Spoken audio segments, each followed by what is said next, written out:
yoonaan jette ragaadhaan walitti adeemna.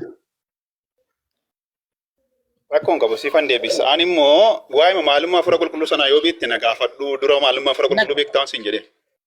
Nan beeka bakka baruun barbaadne ani isa duraa nan bare waan ta'eef sin rakkisu sun adeemsa keessa sii gala akkam beeku. Kanaaf kana kaatti deebi. Maalummaa fura qulqulluu gaafatti natti himtu sii deebisa. Gaafatti maalummaa fura qulqulluu natti himtu sii deebisa. Waan kana irratti jara keenya hundi keessanuu gaggeessaa fura qulqulluutiin barreeffamee macaafni jechi jedhu ilaallatu jara kana. Dogoggora illee yaadichi waan sirrii illee miti. Macaafni kun gaggeessaa fura qulqulluutiin barreeffame jechi jedhu yaada sirrii miti hin jiru. Namni jira jettan lakkina wajjin haasaa fakkeenya irraa kaafna yookiin mar ho'i kana jala dubbatiin caatiin kufanii odeessan miti abbaa caal dubbi caatiin kufanii toofsanii haasaa miti waan ta'eef maalummaa fira qulqulluu natti gammee koo gammiyyee caatiin mataa waan isima deemishii maalummaa fira qulqulluu natti himtanii maal harroo miti bee hojii makeessin deema dhiisee taa'uu dandeessa dunan arrabsin baalageedha buutu baalageedha kun ibsaa qe'ee baalagee adeemtu dhiisa qe'ee baalagee deemte achitti haasoftu baalagee akka kana maabbuustani jooni maabbustani yoo barbaade samiis haa ta'u yoo barbaade hafuuras haa ta'u wanta fedhe haa ta'u caafanni qulqullaa'aadhaan barraa'e jechi jedhu jecha sobaati yookiin immoo inni jecha dhugaa ta'uu danda'a amantii keessantu sobaa isiniin jechaan jira lakki namni naan jettan na wajjin haasa'an ragaadhaan kat tole lafa isinii yaa mukeera haasoo dandeessaati. Ana buuse baay'isawee baalageedha waan ta'eef qe'ee baalagee adeemu haasoo dandeessaa mo'eeraati. Nama narrabsiin ka Ustaaz Amir nama narrabsiini. Ani Ustaazaa miti narrabsiini haasoo dandeessaa? Nama narrabsiin. Haasoo dandeessaa mo'eera. Haasa'uu nan danda'a garuu nama narrabsiiniin jedhe baalageetu baalagee namaan jedhe. Abbaa caalii wajjin haasa'ii faarfataa mo'eera itti fufaa kunu. Wangeelii Yohaannis Wangeelli Maatewos Maarqos dabalatee macaafonni kun gaggeessaa fura qulqulluutiin deeggaramanii barreeffamanii jettee ni amantaa? Eeyyena nama hafuura qulqulluu jechuun maal jechuudha? Isa kana waan hiikasaa ganaa booda guyyaa biraa nuuf haa ta'u gaggeessaa sanaan barreeffaman jechuu barreeffaman jettee ni amantaa? Nan amanaan jedhe maan nan amanaa hafuurri qulqulluu jechuun maal jechuudha? Dura hafuura qulqulluu natti miitu sanaa booda haasofne. Paawuloosuu jedhe mini jecha kana. Hafuura qulqulluu jechuun maal jechuudha isin jechaan jiraam dura maalummaa hafuura qulqulluu natti miitu sanaa booda haasofna. Haqiitii wantinaa keessa gangalachaa haasa'i. Ani nama hafuura qulqulluudhaan gaggeeffamee barreeffame nama jedhee macaafa kana kunoo akka asiraa jiru takka Xiimotewos irratti. Xiimotewosii kana Paawulostu caafe. Caafanni qulqullaa'aan hundinuu gaggeessaa hafuura waaqayyootiin gaggeessaa hafuura waaqayyootiin caafame. Barsiisuuf ni galee. Kanaafuu jechettii kana hafuura qulqulluudhaan yookiin hafuura waaqayyootiin akka hin barroofne Wangeelii Yohaannis. Hafuura qulqulluu yoon jedhu sinaa hafuura gaggeessaa hafuura waaqayyootiin jedha. Hafuura qulqulluu wanti jedhamu asirra hin jiru. Gaggeessaa hafuura waaqayyootiin akka hin caafamne በመጀመሪያ ቃል ነበር እግዚአብሔር ዘንድ ነበር jechuun hafuuruma Yohaannisiin caafamne hafuura waaqayyootiin akka hin caafamne sinittan hima tasgabbaan wajjin Abbaa Jaali. Abbaa Jaali gurbaan ammaa bari homaan beektu manuma banattee sirbuu dhiituudha malee homaa tokko hin beektu jooyin agaan kaattee dhufte. Amadi walla sirbu malee wata kan beektu gurbaan ammaa kun jechuudha mooraa wata kan beektu sirbu yoo ta'e malee takka obsi Yesuus takka obsi an kolfaan ture beektanii maaluma isinii wajjin asoo deema sirbuun deema moo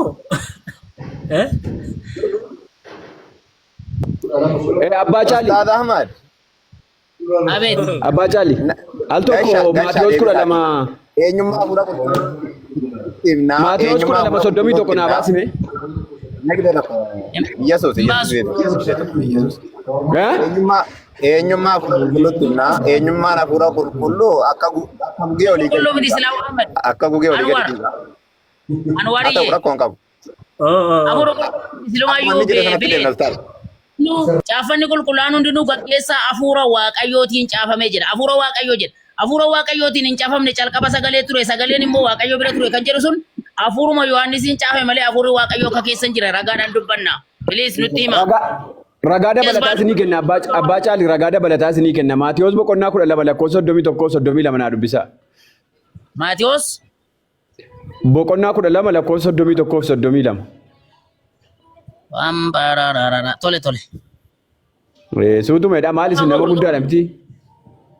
Maalin balleesse? Nama narrabsinaa suutumeedha. Waan nama narrabsane pamparara jechuun koo afaan beekamaadha naannoo keenyatti. Rakkoon qabu bageettanii rakkoon qabu. Ol kaasaa naa dubbisaa maaloo? 12:31 12:31 jedha. Kanaafis jedha. Ani isinittan hima. Cubbuun kamillee isuma kana miti. Maatiyoos boqonnaa 12 lakkoofsa 31 eessumaadha naa dubbisaa ol kaasaati. Kanaafis ani isinittan hima. Cubbuun kamillee arrabsoonis namootaaf ni dhiifama. Arrabsoon hafuura qulqulluu irratti ka'u garuu inni dhiifamu jedhe. Meerat Waaqayyoon keenya Waaqayyoo dhiifamaati yeroo jettan nu gowwoomsitu dhaabbaye. Abbaa barbaade arrabsee dhaggeeffadhu bara dhufuttis bara ammaattis yoomillee namni hafuura qulqulluutti geessu yoomiyyuu dhiifamee hin ta'uuf. Kanaaf dhiifama gaafadhu Waaqayyoon deebiiti. Waaqayyoo keessa dedaa Waaqayyoo dhiifamaa miti bayyee humaa nu cannattu karaarra deemtee ijoolleen ikkoo akkasittiin Waaqayyoo dhiifamaati Waaqayyoon keenya macaaf akkasitti qabatanii haayilaandeesti qabatanii akka jechaa oolu dhuguma si aan turan xiqqoo bakka nama ni sutaanan Waaqayyoo dhiifamaa miti jechuudha bakka naa galee amma. Nama hafuura qulqulluu irratti geessuuf tasuma dhiifamee hin jiru. Ara Waaqayyoo dhiifamaa miti kan Waaqayyoo kun Waaqayyoo hamaadha bar ijbaarii. Waaqayyoo diktaatorummaadha kun erga kana goote gonkumaa siif hin dhiifamu mirataa illee maalet utuun lubbuun jiru abbaan Caalii hafuura qulqulluu akkam barbaade ol gargashee gadi gargashee arrabsee naadhiisi jedhee deebi'ee amaneennan naannisu taanaan kun Waaqayyoo maaliiti? Kun dargii darbe. Nama yoo miite nama yoo arrabsite sii dhiisuu danda'a. Waan barbaade yoo goote sii dhiisuu danda'a garuu hafuura qulqulluu irratti kaatee naan tasuma dhiifamee hin jiru. Waaqayyoo normaaliin kan isaa sii dhiisuu mala. Kan namaa garuu abbichaan dhiifama gaafadhu namaa jedha normaaliin Waaqayyoo. Waaqayyoon kun sirrii alaan akka namaan jedhu. Kan nama si wal gidduudhaa fixadhaa. Kan koomwaan sinii fannisaa jedha Waaqayyoo dhiifama. Akkasidha bar. Istiin nu baasmee iddoo isaa ragaa. Amma gammata turee nu jalaan jijjiirin siin baasas kan ragaa guutuu jira. Nu baasaa kama? Nu bobataa deemna mata duree maaliif jijjiirra? Hafuura qulqulluun hin barreeffamne miti reeyyuu Wangeelii Yohaannis. Abboo kunoo amma ragaa cimaa sii kenne namni hafuura qulqulluu irratti ga'isu bara dhufuttis bara kanatti dhiifamee hin jiru. Ani waa'ee gadhiisuu waa'ee maalii dubbanne Iyyaasu. Caaffanni qulqullaa'aan hafuura Waaqayyootiin jedha malee hafuura qulqulluu yoon jedhu. Hafuura Waaqayyootiin akkam barreessine jalqabatti sagalee ture sagaleen kan jedhu hafuura qulqulluudhaan akkam barroofne amantee am. Hafuurri qulqulluu maaliidha naa ibsime? Hafuurri Waaqayyoo maaliidha naa ibsime? Maaliifan si yoo barbaade ibsadhu yoo barbaade baatiriitti qabadhu ilaali minaa gabbaanyine yoo barbaade gadi bahee aduutti qabi ilaali. Ani maal na gashinaan garuu geggeessaa hafuura qulqulluun akkam barroofne bagana amante. Anoollee maalin si amanaa mitiiti isa oduma taakeetiidha inni hafuurri qulqulluun kun maalinni siin jedhee. Olirraa ganyo olirraa wajjin haasa'an olirraa mucaa duraan nurkaa bade olirraa wajjin haasa'aa bakkaatti. Faarfataa olirraan jiru faarfataa olirraa wajjin haasa'a. Maali Ahmed ati maal taate? Ati baatee video baatee nagaadha akkam ustaaz? Akkamatti fayyaa qabda mini? Galata Waaqa akkam? Nagaa. Gaggeessa hafuura Waaqayyootiin barraa'ee jira. Caaffanni hundinuu jedha. Caaffata sana keessa ni gala Wangeelli Maatiyos, Maarqos, Luqaas, Yohaannis hojii ergamtootaa sana keessa ni galu. Okay, maali bakka itti wal faalleessu qabu moo? Lekki wal faalleessuu hin jenne. Caaffanni hundinuu jedhe waan lafa jiru caaffata waan lafa jiru mitiiree Paawuloos yeroo akka jedhu. Caaffata qulqullaa hundinuu gaggeessa hafuura qulqulluutiin barreeffamanii jedha. Caaffata jechuun waan caafamanii lafa jiru miti waan harka namaa keessa jiru miti caaffanni sun. Caaffanni suni caafata qulqullaa'aadha yookiin galmee yookiin kuusaa kitaaba qulqulluu Eeyyee ta'uu isaati. eeyyee akkasirreedha. Gaafa Phaawulos akka jedhu wangeelli Yohaannis fa'aa Maatewos fa'aa Maarqos fa'aa barreeffamaniiru. Caafanni qulqullaa'aan Maarqos, Yohaannis, Luqaas, Maatewos ni ilaallata caafata qulqullaa'aa waan ta'eef. Bakka hundatti caafanni Ni ilaallata yoo ta'e gaafa Phaawulos Xiimootosii kana barreessu keessatti gaafa Xiimootosiin barreeffamu gara Xiimootosiitti ergaa kana gaafa inni barreessu wangeelli Maatewos, Maarqos, Luqaas barreeffamaniiru. barreeffamaniiru gaaffii jedhu gaaffii biraati ka amma mormiin keessanii yookiin immoo gaaffiin keessanii gaggeessaa hafuura qulqulluutiin barreeffamanii moo hin barreeffamnee yaada jedhu irratti fuulleeffattanii jirtu. Amma immoo Islaama caafatichi sirtu tokko hafuura qulqulluu jedha malee hafuura qulqulluun jedhu bara hafuura Waaqayyoo jedha bara. bara barreeffama isaa sanaan yoo Obsi. kan gaafannu ta'e Olirra hafuura Waaqayyoof hafuura qulqulluu adda baasii nu ibsi. Baay'ee mangis Iyyaasu akkan dubbanne. Iyyesuusiin jechuun immoo xiqqoo isheen ulfaata maqaa nama guddaatiin ijoollee waamuun. Ani ifati ergamtoota maqaa isaaniitiin tokko miti waan taaneef. Mee waan siin jedhu olirra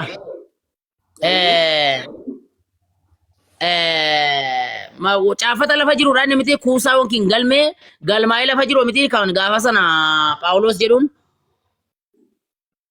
kan dubbatame yookiin immoo kan waa'ee isaatiif barreeffame caaffanni qulqullaa'aan hundinuu gaggeessaa hafuura qulqulluutiin barreeffamanii gaafa jedhu kaasaatu isin jalaa badee immoo baras hafuura qulqulluun jedha hafuura Waaqayyoo naan jedhi.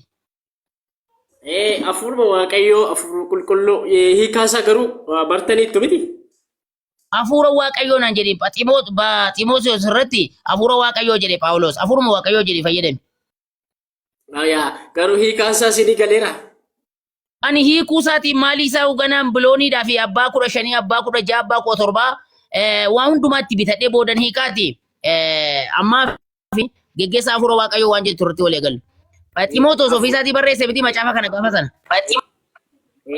Hafuura qulqulluu jechuun akka waan hundumaa danda'u yookiin immoo akka dhugaa ta'e yookiin uumaa akka ta'e dagachuun qabnu keessatti hafuura qulqulluu jechuun mee hiikaasaa irratti walii galla.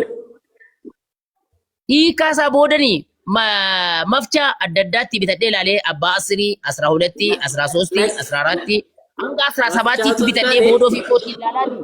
Olirraa kee. Bu'ii abboo mannaati namtichi machaadha bu'ii obboleessu. Hiikaasaa nutti himi hafuura qulqulluun maal jechuu akka ta'e. Isin gara hiikaas rakkise maal hafuura qulqulluu yoo maqaa dheera hafuura Waaqayyoon maqaa dhaara malee. Hafuura Waaqayyoo jedhee Phaawulos hafuura qulqulluu jedhee jechuun jijjiirina sin. Ani immoo hafuura qulqulluun qabuun hafuura Waaqayyoo jedhi. Otoo hiikaasaan bariin immoo amma yoo gaafattu maal fakkaatame hiikaasaa dursa miti waan tokko. Ani hafuura Waaqayyoon si gaafataa hafuura Waaqayyoo kanaa hiikana gaafataa Waaqayyoo hafuura qabu moo qabu? Hiikaasaa mee nutti himi hiikaasaa sii galee. Maal hafuura? Hafuura Waaqayyoo hafuura bar hafuura jechuun afaan Oromoo. Mee hiikaasaa maal akka Waaqayyoo jechuun afaan Oromoo hafuura jechuun afaan Oromoo maal naa hiikta rabbi dheedhiita amma walirra maal naa hiikta mee kanarra? Mi maal hojjettee naa hiikta? Bareedaadha otoo nu gaafattan Waaqayyooti otoo nu gaafattan gaariidha mee kunoo akkasitti. Mi maal naa hiikta? Amma sadii elaame waan siin jedhu keessatti waan asii qabataa jiru. Phaawulos gara Xiimootewos isa lammaffaa boqonnaa 3 jechuun ani yoo dhiike immoo hafuura qulqulluu jechuun hafuura dhugaa akka ta'e wangeelii Yohaannis boqonnaa 15 lakkoofsa 25 irratti hafuura dhugaa yookiin dhugaadha jechuudha. Hafuura qulqulluu jedhe taanaan yookiin hafuura Waaqayyoo jedhe taanaan dhugaa akka ta'uusaa. Hafuuraan wanti barreeffame hafuuraan wanti barreeffame beekumsa sammuu yookiin kalaqaan akka hin taane dhugaa akka ta'e. Wanti barreeffame dhugaa akka ta'e. Fixattee? Xumuru dan xumura daqiiqaa tokko qofa. Maal goota xumurta eenyu si gaafate kana yoo namni si gaafate malee waan namni si gaafate dhiise dudda naa oqee namni sin jedhe garaa namaa hooqta garaa naa oqee sin jedhe dudda namaa hooqta maaluma si gashiisi waa'ee hiikasaa kana afuura waaqayyoo sin jechaan jira waa'ee afuura qulqulluu dubbataan jiran gaggeessa afuura waaqayyootiin barreeffamee wanti afuura qulqulluutiin barreeffame kun dhugaa ba'umsa dhugaa akka ta'e. Naan jazbaan waa'ee jechuun caal jedhi taa'e bakka caal jedhi gaaffii biraa si jira booda. Mootii nan godhiin ka afuura qulqulluutiin barreeffame jechuun isaa falaasama miti. Ustaad nama narrabsiinaa kattas jabbaa. Aboon jazbaadha bakka namni waan waa'ee karaa waan gaafadhe waa'ee karaa natti himin kabari isaa waan gaafadhe waa'ee iskiriinii makatti maree ana afuura waaqayyoo jechaan jira malee afuura qulqulluu jechaan jiroon. Shubbisuu malee waan beeku kun aboo dhiisaa ustaas. Afuura qulqulluutiin barreeffame jedhanutti Gaggeessa afuura Hin jedhu waan adiis boontu cal jedhi. Hin jedhu afuura qulqulluu hin jedhu. Afuurri qulqulluun yookiin afuurri waaqayyoo dhugaadha waan ta'eef wanti barreeffame dhugaa ta'uu isaatii kan mirkaneessudha jechuudha ustaas maali? Ni sobde. Sobadha. Ay no isa kana waliin gallu sobadha jechaa waliin gallu. Afuurri Maal dhugaati. sobdeetiin sin jira maalin jedhee walirraa. Afuurri qulqulluun dhugaadha maaliif sobdeetta? Irra deebiin dhaggeeffadhu. Paawuloos akkas jedha. Gara Timootewos barreessu. Maa na dhaggeeffadhush? Na dhaggeeffadhu. Dhaggeeffadha. Inaarinaa kan ta'e. Inaaroo ani aariin na bira hin jiru bar kolfanaa saaraa bar. Anillee akkasuma. Maali mucaa kan qoykaa. Gara Timootewositti gaafa barreessu Paawuloos Timootewos isa lammaffaa gaafa barreessu tokko fixatee xalayaa isaa gaafa dabdaabbee barreessee gara Timootewositti ergu boqonnaa 3 lakkoofsa 16 maal jedha? Caaffatoonni hundinuu geggeessaa afuura waaqayyootiin barreeffamee jedhe. Walii gallamni kana. Baay'ee. Ishi. Gaafa Paawuloos akkas jedhu Wangeelli Yohaannis barreeffamee lafa jira. Caaffata ta'e jira. Paawuloos wangeelli kan barreeffame barasaatiin yoo ta'e yoo barasa akka barasaa yoo ta'e kan dubbatamee jira garuu yookiin immoo Gaaffii si gaafadha. Please waan si gaafadha nama jiran darbin. Paawuloos gaafa ergaa isaa tokkoffaatu hin ta'in dabdaabbee gaafa warra Xiimootewosii barreessu caaffanni hundinuu gaggeessa afuura waaqayyootiin barreeffamani. Gaafa Paawuloos jedhu Wangeelli Yohaannis barreeffameera gaafas.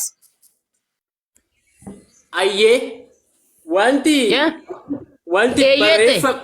wanti Paawuloos dubbachuu Paawuloosii booda barreeffamoonni mul'atan yoo ta'e illee caaffanni qulqullaa'an Yoo ta'e illee dhaggeeffadha illee ijoollee. Yoo ta'e illee dhaggeeffadha. Amma yoo na hubatte ati amma na dubbachiisuu hin barbaaddu akkamittan dubbadha yoo na dubbachiiste malee akkamittan dubbadha. Afuura waaqayyoo yookiin gaggeessa afuura qulqulluu keessa sobni hin jiru yookiin immoo dogoggorri hin jiru. Sababiin isaa afuurri waaqayyoo afuurri qulqulluun dhugaadha. Dhugaa akka ta'e Wangeelii Yohaannis boqonnaa 5 keessatti barreeffamee jira. Kanaaf iyyuu gaggeessa afuura qulqulluutiin wanti barreeffame caaffanni qulqullaa'an dhugaadha. Kanaaf iyyuu wanti caaffatoota biraarraa adda godhullee caaffanni qulqullaa'an hundinuu afuura qulqulluutiin barreeffamanii muutii nan godhina. Sin godha. Mi'uutiin si godha. Gaaffeen si gaafadhe bichaa naa deebisi. Gaaffii si gaafadhe bichaa. Dirqama sekoondii tokko dubbachuu qaba gaaffii kee deebisuuf. Sekondii miti maayikiroo sekondii dubbatu gaaffeen si gaafadhe irraa kaatte.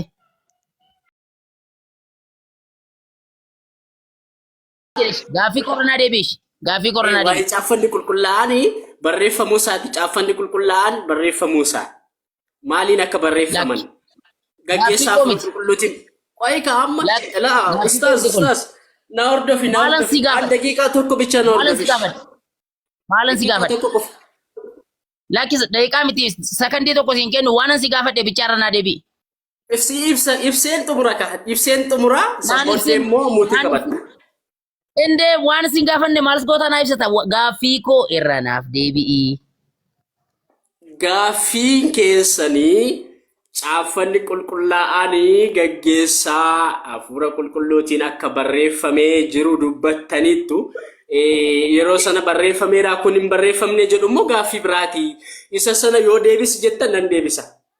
Bara barreeffama macaafa qulqulluu yoo ta'e walitti qabamni macaafa qulqulluu yookiin immoo kitaaba qulqulluu inni jedhame kuni bara walitti qabame isaa yoo na gaafattan isa mata duree biraatiin nan deebisa. Garuu mata duree tokko miti. Amma bakka yeroon fitin namoonni baay'een har'a wangeelli Yohaannis boqonnaa tokko tokkottiin zabiqni bajamariyaa qaal nabbar kan jedhu hafuuruma Yohaannisiin barraa'e malee hafuura Waaqayyootiin akka hin barroofne hundu mul'inatti bareera har'a hubateera namni. Yoo maal jedhiin amma isa dubbistanii of sobdanii. Bara Ximootos ishi bakka bara dabdabbee kana xalayaa kana gara Ximoototti barreessee dubbii kana keessatti akka jedhu wangeelli Yohaannis caafameera gaafas caafamee lafa jira. Okay. Amma akkasitti yoo na gaafattu ta'e amma gaaffii biraa ta'e mata dureen gaaffii keessanii jijjiiramee jira. Mata duree tokko illee miti waaman si gaafadhu naa deebisuu ni danda'ama taanaan olirraa firrisaa. Caaffata qulqullaa'aa jedhama. Kitaabni qulqulluu nuti qabannu wangeelli caaffata qulqulluu jedhama hundisaa. Caaffanni qulqullaa'aan hundinuu gaggeessaa hafuura Waaqayyootiin barreeffameedha. Kanaafuu barraa'ee lafa jiru moo waan kana barraa'uun jedhe Phaawulos. Okay, na hordofaa ishee amma nan dubbadha. Maali muutii qabattanis muutii qabadhaa ishee. Amma yoon dubbachuu jalqabee na harkatti qabdu. Caaffanni qulqullaa'aan waan addaan dubbatin kaa waan jiru malee waan hin jirre hin dubbatin. Maali wanti hin jirre maaltu jira? Caaffata qulqullaa'anii hundinuu gaggeessaa hafuura qulqulluutiin isa barreeffamuu isaatti. Maal nu toleessaa oola kun? Oduun barbaannu. Caaffanni qulqullaa'aan gaafa jedhu Ximootos Phaawulos hunda isaa caaffa kan mataa isaa hojjechaa jiru kakuu moofaatiin jechaa jira caaffanni qulqullaa'aan kan jiru Phaawulos. Maaliif jennaan caaffanni qulqullaa'aa yeroo sana lafa jiru wangeelota kakuu moofaa kan kitaaba Yihuudootaa ammoo kiristaanii baadhatee deemu kanadha.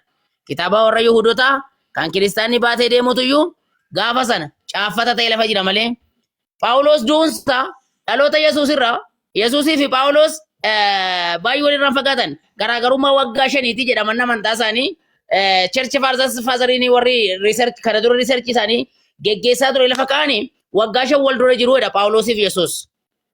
Phaawulosii waggaa 5 Yesuusiif hangafaa jedhu. Phaawulos dhaloota Yesuus irraati waggaa meeqatti du'e? Waggaa 64, waggaa 65 fi waggaa 66 gidduudha jedhanii lafa kaa'anii barreessanii jiru. Wangeelli Maatewos kan barraa'e, wangeelli Yohaannis fa'aa, Maatewos fa'aa, Maarqos fa'aa kan barraa'ani naannoo waggaa 90 fi waggaa 120 gidduutti. Bara kitaabni sun waanuma hin jirre walitti hidhanii caaffanni qulqullaa'aan hundinuu gurrarraa du'e iyyuu akkasumatti. Indee akkasumatti qeebalama. Nuti bara taarika qorannaa barra uummanni muslimaa. Akkasii barra. Phaawulosii fi Yesuus ikkoo nama hiriyaadha barra. Phaawulosii Yesuusii gara samiitti ol fudhatame waggaa 4ffaa irratti waggaa 4 irratti gara barattootaatti dabalame Phaawulos. Erga sana dhufe Yesuus waggaa 33 jiraate yoo ta'e Yesuus waggaa 33 fi wayi jiraate yookiin waggaa 33 jennu. Phaawulos waggaa 5 hangafaaf yoo ta'e Yesuusiif akka tilmaama isaaniitti inni warra Roomaanidha warra Roomaadha inni. Waggaa meeqa ta'a? 35 fi 33 fi 35 meeqa ta'a? Waggaa 38 ta'a jechuudha. Waggaa 65 jiraatee yoo jenne Phaawulos waggaa 65 dhaggeeffadha. Waggaa 65 yoo jiraate jenne naanna waggaa 20 maannoo waggaa 30 maannoo waggaa 18 barsiisuudhaan olii gad deddeemaa ture barsiisaa Yesuus olii gad jallisuudhaan waggaa 18 waggaa 18 keessatti ergaalee hedduu barreesse ergaalee 14 barreesse Phaawulos. Ergaalee 14 barreesse kana keessatti kitaaba maalii dubbisaa ture? Inni warra Yihuudootarraa waan barataa tureef caaffata qulqullaa'aa yeroo jedhu kakuu moofaadhaan jechaa ture Phaawulos. Kakuu moofaadhaan yeroo jedhu kakuu moofaadhaan caaffanni qulqullaa'aan hundinuu gaggeessaa hafuura Waaqayyootiin barreeffamee jedhee nutti himaa jira Phaawulos. Gaafa sana wangeelli Maatewos jedhamu hin jiru, Maarqos kan jedhamu hin jiru, Luqaas kan jedhamu hin jiru, maannoo Yohaannis kan jedhamu hin jiru. Hojii ergamtootaa wanti jedhamu barraa'ee hin jiru. Kun wanta namni erga isaan deemanii inni umrii isaa waggaa 65 bicha biyya lafarra taa'ee deeme eenyu? Phaawulos.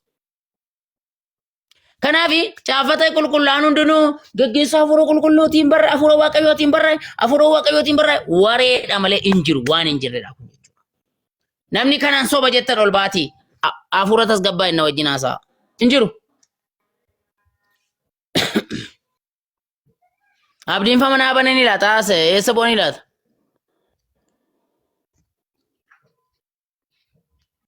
Maal kun maal na ma ana je guyyuma ma jarri taariikha qoradhaa ijoollee akkasumatti ol kaatanii dannasuuf sirbaaf naamni dhiichisan fiiginati taariikha qoradhaa. Maaliin sirba sababa baajaalime? Yaa? Eenyu sirbame sirba? Kunuuti bakka sirba kan sirbu marra peenteedha. Ortodoksii illee badaan sirbani. Sirba mataa isaanii moo sirba kanarraa artistoota? Sirba mataa isaanii moo Maal itti sanyii? sirba artistoota sirbu moo sirba kan mataa isaanii qabame? Sirba akkuma aadaa naannootti bakka peenteen gujii akka gujiitti sirba peentee wallaggaa akka wallaggaatti jelloof kumkumee wallaggaa waan fakkaatu sirba. Kan bakka hararkeetti baay'een jirtu silaa shaggooyyee fakkeessanii sirbutu jiraataniiti. Bakka haaluma naannoo isaatiin sirbu qaba bakka. Wanta sirbi naannoo isaa fakkaatuun sirbu. Abbaa caalii nana. Amma haala naala jimmaa yoo seenanis ganaa adeemsa keessa jimma keessa waa argatanii jaa haala naala sirbuun isaanii lolu. Kumkummee wallaggaa silaa qatqat qoonii sirri iddootti geeshanii deebisanii sirbaa jiru. Akkasina. Sirbuudhaan immoo tun taane shubbisuudhaa fi ragadaan otoo hin taane hubannaadhaan taarika qorachuudhaan barama ture kitaabni kun. Amma kana shubbisiisu warra peentii kana shubbisiisu rakkoo gadi ta'anii hubannaa dhabuuti itti yaadda? Exactly. Kana. Salaaleen amma salaalee keessa galanii akka salaaleetti bakka waan sagalee dheeratu wayii jedhu ture beektaa? Ritimiinsaa, eedaloonsaa, walaloonsaa hundi akka salaaleetti sirbuutti kaanachi dhaqanii gaafa salaalee kana keessa galanii jenna. Kanaafuu akkamitti sirbu yeroo naan jettu aadama naannoon sun duriitti sirba shaggooyyee isaatii fi maalsaa sirbu asana sirbu deensii deebisaa kanuma irra gahaadha. Kanaaf sirbuu dhiisaati gadi ta'aa dubbisaa. Phaawulos Ximootiyosiin gaafa barreessu tundu hin barreesse.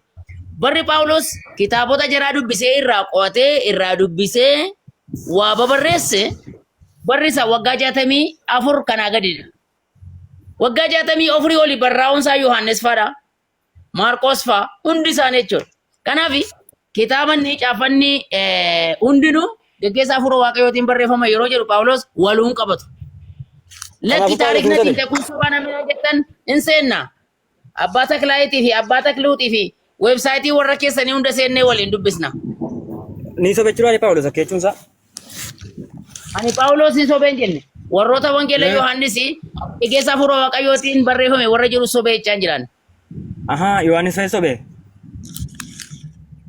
Yohaannis miti isinii warraatu waan kana dubatin backgroundii waan kana tuun qoratin halfiyyaata isaatuun beekii warra haasa'u sobiranii isiniin jechaa jira malee dhiifama naa godhaati.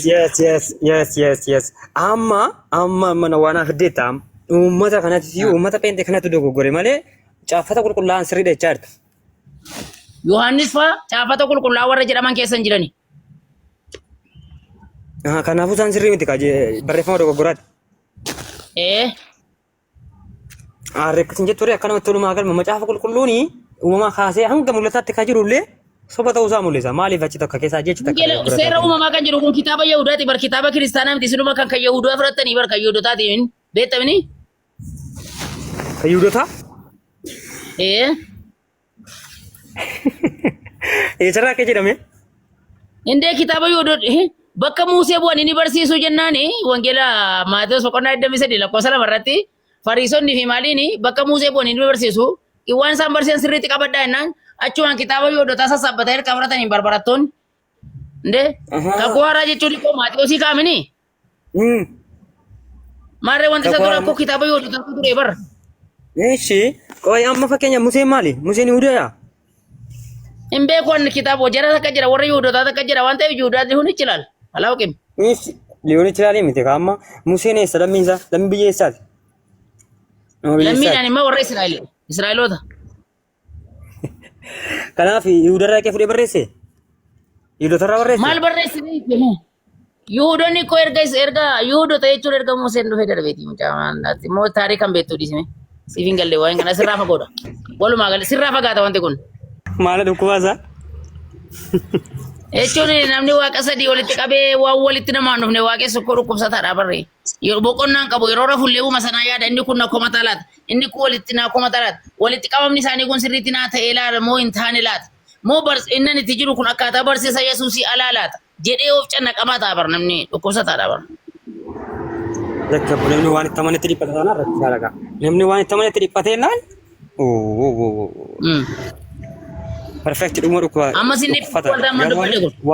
Waan itti amanetti tokko jettamini. Tadi qaama sadii walitti qabdee tokkodha jettamini. Eeshaa. Akkasuma. Qaama sadii isa kam? Waaqayyo abbaa jettanii waaqayyoodha. Tokko Yesuusii, tokko hafuura qulqulluudha. Sadan isaanii tokkodha jettee amantamini. Maal waaqni waan barbaade gochuu hin danda'u? Akka barbaade gochuu hin danda'u? Oi, abbaan isa qabu. Abbaa, as ilaali Abbuu Tolaa. Iyyoodhisi. Kun abbaadha. Kun ni chaarjee isa hafuura qulqulluudha. Inni kunis hafuura qulqulluu filmi jarri kun dirqamaa isa kana malee. Inni kun isa kamtu isa kan malee hin jiraatu amma jarri kun keessa. Amma kanaafuu sadan kana walitti qabdee oofuun kun xiqqoo ishee. Wallahi xiqqoo ishee ulfaata baabaa kiyya. Eliyaasii kiyya yoo rabbi si baay'ise malee. Maal bare silumaa maal jedha beektaa? Ermiyaas 16 irratti gara daandiitti ba'aa ilaalaa. Daandii inni durii inni ba'eessi sun amma eessa jira jedhaati iyyaafadha. Akka boqonnaa argattanii fi daandicharra deemaa jedha. Daandii isa durii sanarra hin jirtu ta'ennaan boqonnaan argattu. Kanaafuu inni durii isa kam? Koi, abuta daandichi isa kam ini? Inni durii sun isa kam? Inni durii suni isa kam? Abrahaam, daandii inni durii sun. Museen, Yesuus, hordofaa irra deemaa hordoftoota isaa ni barsiisaa turan sana.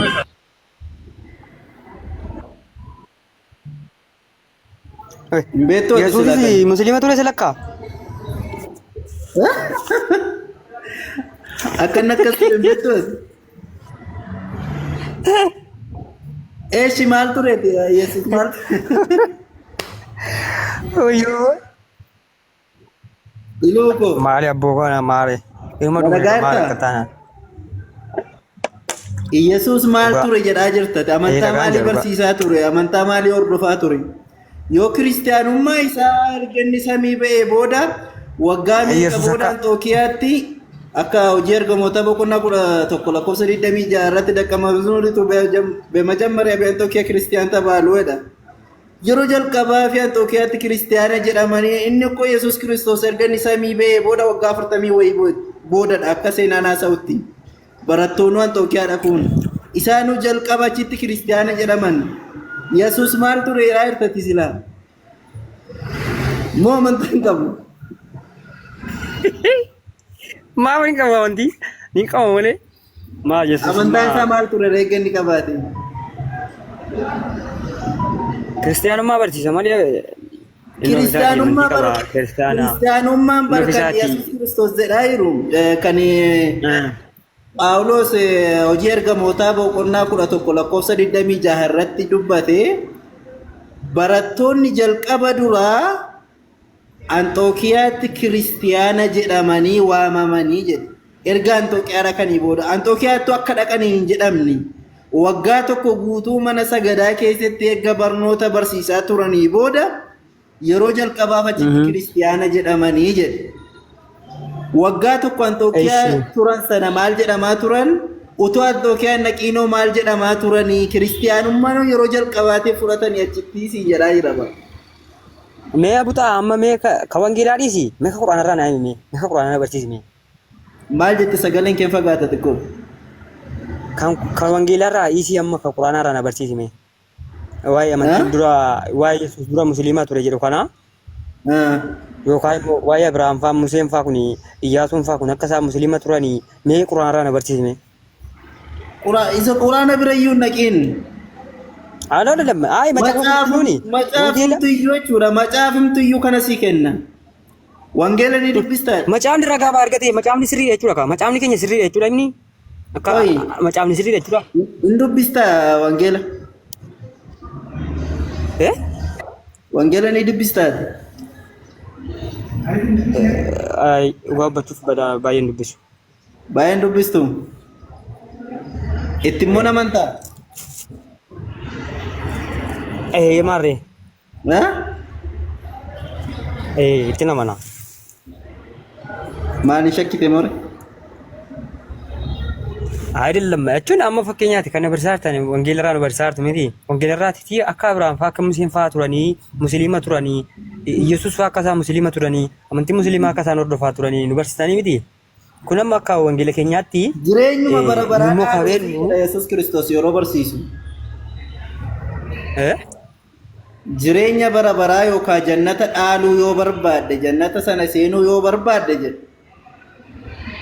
Ganaa hojii gaarii hojjechuu qabaa? Moo hojii gaarii hojjetee itti jannata seenaa? Afaan biraatiin yoo barbaadde akkasii galuuf musliima ta'uu qabdaa jedha Yesuus Kiristoos wangeela keessatti. Wangeela keessatti? Minaa himi kana maal olafi? Naa himi? Wangeela of biraa qabdaa? Kutaa masaanaa himi rakkoon qabu qabadee booda nan dubbifadha rakkoon qabu. Si dhaggeeffadhu gasiin hima.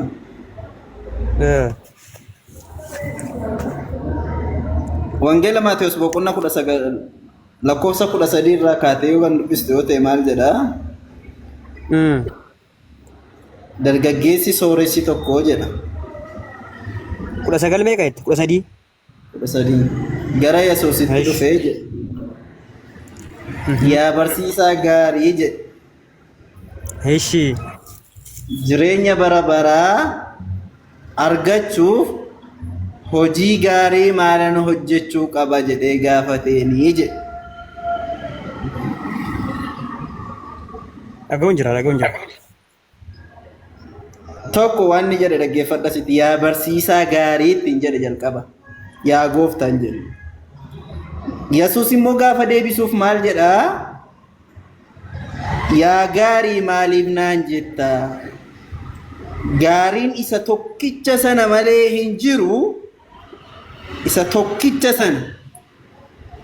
Sadii hin jenne mara. Isa tokkicha sana malee hin jiru jedhe. Garuu jireenya sanatti galuu yoo barbaadde fi izaazaatiin xabbiqe. Abboommii eegi yookaan istaslim ajaja rabbii abboommii rabbii fudhadhu jedhe. Jireenya dhaaluu yoo barbaadde yookaan jannata dhaaluu yoo barbaadde ati abboommii eegi jedhe. Abboommiin sun maalii jedhame gaafatame yennaa wangeela Maarqos boqonnaa 12 lakkoofsa 28 irraa kaatee yoo dubbate abboommiin keessaa isheen hangafaa fi isheen jalqabaa maalii jedhame gaafatame gaaf tokko Yesuus.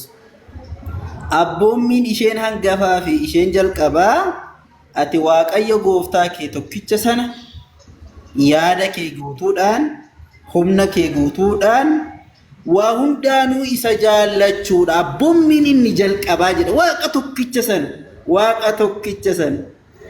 Akkasuma wangeela Yohaannis boqonnaa 17 lakkoofsa 3 irratti illee maal jedhaa? Waaqayyo tokkicha